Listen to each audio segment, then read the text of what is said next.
welcome back to the channel. Here we are. We're going to be talking a little bit today around how a carnival event here in New Zealand went and the issues that we may have come across or may not have. Might put some footage up in the video.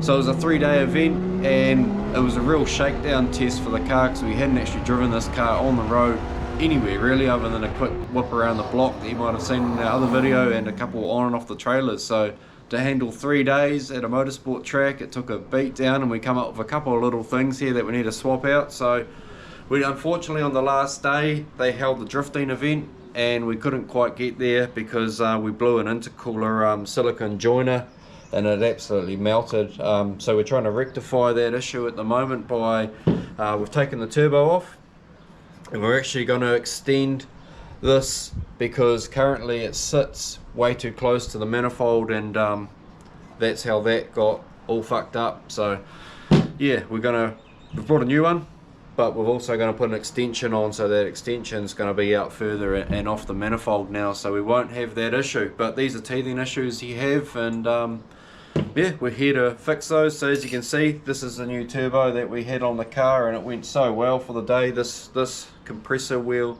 was actually brand new as well. We swapped this one out from a factory one that had a couple of cracks in it and put a new billet one in, and it actually goes so well. So stoked with how that turbo is. And yeah, we brought some new parts as well that we're going to be fitting today, which is Franklin Performance supplied, and this is a new braided clutch line with banjo fittings, new washers, and we also bought a new master cylinder for the clutch as well, because when we take this engine in and out, sometimes the master cylinder currently sits a bit too far out in the engine bay, and with this front facing Plenum, the IMR one, it's actually too fucking big. This one here is a much shorter master cylinder, probably about 80 mils.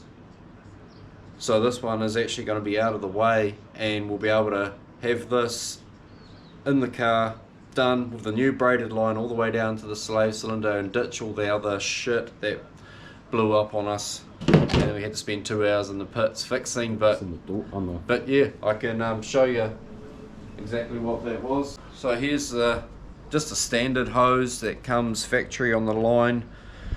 We actually blew out this whole section here in the clutch, so we lost all our fluid and we actually lost all drivability.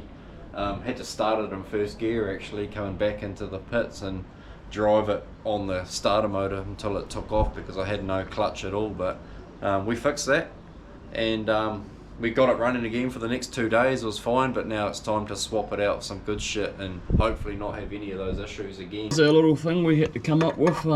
We just bolted the hard line straight onto the slave, but we had to use a little spacer that's in behind this fitting.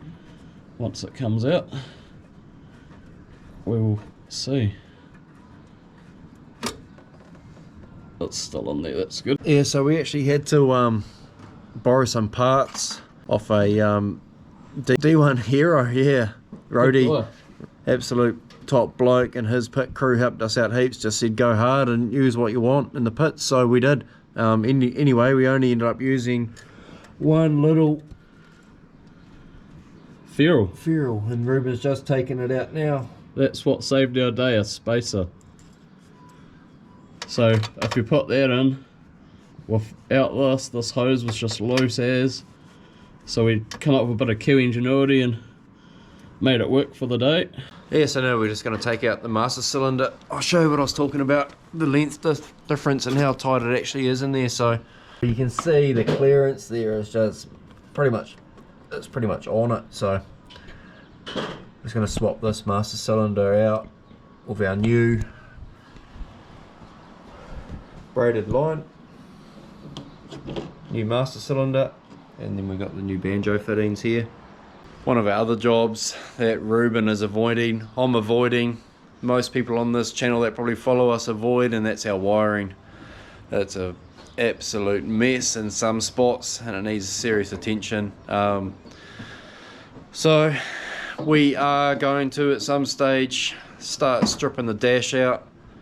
I've got a bunch of hidden gems that I need to have a look at in behind this water bottle here, and I've tucked it all in under the guard just to get us to motorsport track a couple weekends back, but I'm not happy with it. It's a huge risk of dropping in that wheel arch and ripping all our wiring to shreds. So eventually we will pull the dash out, pull that wiring loom out, the body loom. There's almost 3 body looms in this car. It's ridiculous.